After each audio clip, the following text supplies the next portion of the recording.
Bonjour à tous, on se retrouve aujourd'hui pour discuter d'une manière d'investir en bourse et notamment dans les actions. Dès qu'on a fait le choix d'investir en bourse et que on a un profil avec une tolérance au risque assez élevée, on se tourne très rapidement vers la classe d'actifs qui a été la plus performante lors des 100 dernières années, c'est-à-dire les actions. Sauf que les actions, même si c'est une famille de produits, il y a plusieurs manières d'en acheter. Et on va globalement avoir trois grandes manières aujourd'hui d'acheter des actions. La première manière, c'est la manière classique, c'est-à-dire vraiment, vous choisissez une entreprise et vous achetez cette action. La deuxième manière, c'est de faire de la gestion active, mais déléguée à quelqu'un d'autre. C'est ce qu'on appelle typiquement les fonds d'investissement. C'est-à-dire que parce que vous considérez que vous n'êtes pas assez qualifié ou que vous n'avez pas le temps, vous n'avez pas envie d'étudier les entreprises pour les acheter vous-même. Et donc vous allez donner votre argent à un fonds qui va faire ce travail d'analyse des actions et qui, eux, vont acheter ces actions en échange de frais financiers qui sont reliés à ce travail. Ça, c'est la deuxième manière. Et la troisième manière, c'est la manière dont on va parler aujourd'hui, c'est l'investissement en fonds, mais cette fois-ci passif. C'est-à-dire que le principe est un peu le même. Vous donnez de l'argent à un organisme qui va investir cet argent, sauf que la différence fondamentale, c'est que cet organisme, il ne va pas analyser le marché et les actions pour essayer d'acheter les meilleures actions, de les vendre au bon moment, de les acheter au bon moment, mais cet organisme, il va simplement, avec des algorithmes, répliquer le marché. C'est-à-dire que si le marché, admettons, il n'y a que 3 actions dans le monde et que ces actions, c'est Apple 50%, Tesla 25% et Nvidia 25%, et bien automatiquement, ce fonds, il va acheter 50% de Apple, 25% de Tesla, 25% de Nvidia. Et donc concrètement, ce que font les ETF, c'est exactement ça. C'est-à-dire, ils répliquent une partie ou la totalité du marché en fonction de ce qu'on appelle leur indice de référence. C'est-à-dire qu'un ETF CAC 40, il va répliquer le CAC 40. Un ETF S&P 500 va répliquer le S&P 500, c'est-à-dire les 500 plus grosses entreprises aux États-Unis. Et il y a des indices qui sont des indices mondiaux, comme le MSCI World. Et donc typiquement, ça vous permet d'être exposé à plus de 3000 entreprises en fonction de leur pondération au niveau des marchés financiers. Alors moi, typiquement, c'est cette stratégie que j'adopte lorsque j'investis en bourse, euh, quasi exclusivement à 99,9%. Et pourquoi? Parce que pour moi, ça a trois avantages, quatre mêmes avantages principaux. Le premier avantage des ETF, c'est le gain de temps que ça apporte. Parce que l'investissement ETF, il est relié à une vision passive, comme c'est dans le nom, c'est-à-dire qu'il y a beaucoup moins de travail personnel à fournir pour mener cette tactique d'investissement. C'est-à-dire que vous n'avez pas besoin d'analyser les entreprises, vous n'avez pas besoin de suivre les évolutions macroéconomiques, puisque l'intérêt de cet investissement, c'est de suivre finalement le marché à la hausse comme à la baisse. Dit comme ça peut paraître une stratégie un peu, un peu folle et un peu dangereuse, puisqu'on se dit, bah non, on aimerait être présent à la hausse et ne pas être présent à la baisse. Sauf que les études empiriques nous montrent que même les fonds d'investissement actifs dont je vous ai parlé précédemment, et qui essayent activement de vendre au bon moment et d'acheter au bon moment, dans 80-90% des cas, ils sous-performent leur indice de référence, c'est-à-dire le benchmark. Et donc finalement, dans 90% des cas, c'est plus intéressant de simplement répliquer la performance de l'indice via un ETF. Et donc le gain de temps, il est évident, c'est-à-dire que concrètement, vous avez juste à acheter votre ETF une fois tous les mois, tous les 3 mois, tous les 6 mois, tous les ans, en fonction de votre stratégie et de comment vous vous organisez pour mettre de l'argent de côté. Mais une fois que ça s'est mis en place, concrètement, ça peut vous prendre 10 minutes par an. Si vous achetez une fois tous les 6 mois, ça vous prend 2 minutes d'acheter. Donc c'est extrêmement efficient en termes de temps. Et ça, c'est quelque chose que les gens prennent assez peu en compte.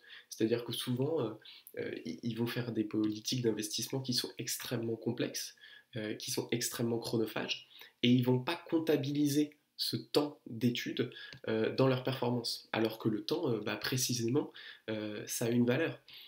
Si vous travaillez deux fois plus, vous espérez gagner deux fois plus. Et typiquement, dans le monde de la finance, c'est plutôt l'inverse qui se passe. Plus vous passez de temps à étudier et à complexifier votre stratégie d'investissement, plus vous allez avoir des performances qui vont être inférieures à celles du marché en moyenne. Donc ça, c'est le premier élément, c'est le gain de temps. Le deuxième élément, et c'est un élément fondamental, c'est les frais. C'est-à-dire que quand on compare un ETF avec un fonds actif, il y a évidemment des frais qui sont bien moindres dans les ETF. Aujourd'hui, on peut acheter des ETF S&P 500 avec des frais à 0,2% de frais par an. On a des ETF monde à 0,3%, sachant que les fonds actifs vont plutôt avoir des frais entre 1 et 2%. Alors pour leur défense, c'est tout à fait normal, hein. C'est parce que un fonds où vous avez des experts qui travaillent, qui étudient, qui choisissent, qui font des achats, qui font des ventes, bah forcément ça requiert beaucoup plus de ressources que juste suivre l'indice. Quand une action baisse, on la vend, quand une action augmente, on l'achète. Ça c'est géré par un ordinateur, donc forcément il y a beaucoup moins de coûts opérationnels qui sont impliqués.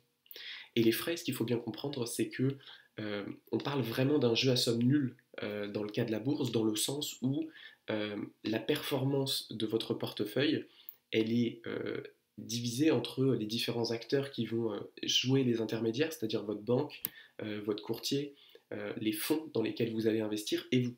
Et donc, moins il y a de frais pour tous ces intermédiaires, plus il y a de performance pour vous. C'est vraiment, s'il y en a plus pour l'un, il y en a moins pour l'autre. Et en tant qu'investisseur, évidemment, vous avez tout intérêt à diminuer au maximum les frais. Et les ETF sont une très bonne solution pour ça.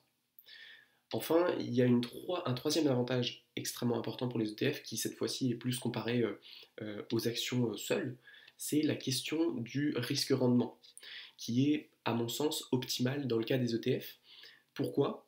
Parce que le ratio risque-rendement, il est optimisé par une diversification qui est très importante. Ce qu'il faut comprendre, et c'est important, c'est que la diversification, elle existe de deux catégories en bourse. Il y a le risque finalement spécifique, qui est le risque d'une entreprise, qui dépend vraiment de la politique, du management et des événements vraiment particuliers qui peuvent affecter l'entreprise. Et ensuite, il y a le risque de marché, le risque global. Le risque global, typiquement, c'est vraiment les grandes tendances macroéconomiques. C'est-à-dire que quand il y a 2008, toutes les entreprises plongent à des vitesses différentes, mais il y a une tendance claire. Quand il y a les confinements, quasiment toutes les entreprises plongent. Encore une fois, c'est pas tout à fait vrai parce qu'il y a des entreprises technologiques qui arrivent à tirer leur épingle du jeu. Et pourquoi finalement les ETF ont un risque rendement très intéressant? C'est parce que vous êtes exposé à tous les secteurs, à toutes les entreprises de tous les secteurs, en grande majorité, en tout cas celles qui pèsent sur ce monde financier. Et donc ça vous permet, dès qu'il y en a une qui augmente, d'en avoir une qui baisse, et inversement, sachant qu'en moyenne, les marchés financiers finalement représentent l'accroissement de la croissance générale de l'économie mondiale si vous êtes exposé au marché monde, et donc vous avez un rendement qui est positif en moyenne, avec un risque qui est diminué au maximum. Néanmoins, et c'est important de le rappeler, le risque de marché, lui, reste complet. C'est-à-dire que vous avez beau avoir 10, 100, 1000, 10 000 entreprises en portefeuille, le risque de marché, il est toujours à 100% présent. C'est-à-dire que vous pouvez diminuer, annuler le risque spécifique d'une entreprise, parce que quand vous en avez 10 000, finalement, peu importe qu'il y ait un président qui pète un plomb, qui fasse une décision complètement folle, etc., c'est pas grave, parce qu'une sur 10 000, ça fait rien. Par contre, le risque de marché, il touchera autant une entreprise que les 10 000. Donc ça, c'est pas parce que vous investissez en ETF qu'il n'y a pas de risque. On reste sur une classe d'actifs dans le cas des actions qui est par essence risquée. Et c'est d'ailleurs précisément parce qu'elle est risquée qu'elle est rentable. Ça, il faut le garder en tête. Et le dernier élément des ETF qui est intéressant, c'est la notion de liquidité. C'est-à-dire qu'aujourd'hui, les ETF sont de plus en plus échangés et il y a vraiment une facilité à acheter des grosses quantités d'ETF ou à vendre des grosses quantités d'ETF sans que cela pose de problème. Là, c'est une comparaison qui est plus à faire par rapport à, par exemple, l'immobilier, qui pour moi a ce gros défaut, c'est-à-dire que vous avez beau cumuler, par exemple, de la plus-value sur un terrain, sur un bien immobilier, c'est difficile de dégager une portion de cette plus-value parce que vous ne pouvez pas juste vendre 10 mètres carrés de votre appartement pour avoir 20 000 euros. Alors que dans le cas de votre portefeuille, si vous avez besoin de 5 000, 10 000, 15 000 euros, vous pouvez vendre quelques pourcents de votre portefeuille et récupérer cet argent.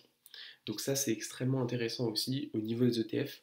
Donc voilà pour moi les avantages principaux des ETF. N'hésitez pas à me dire en commentaire si vous voyez d'autres avantages à investir de cette manière.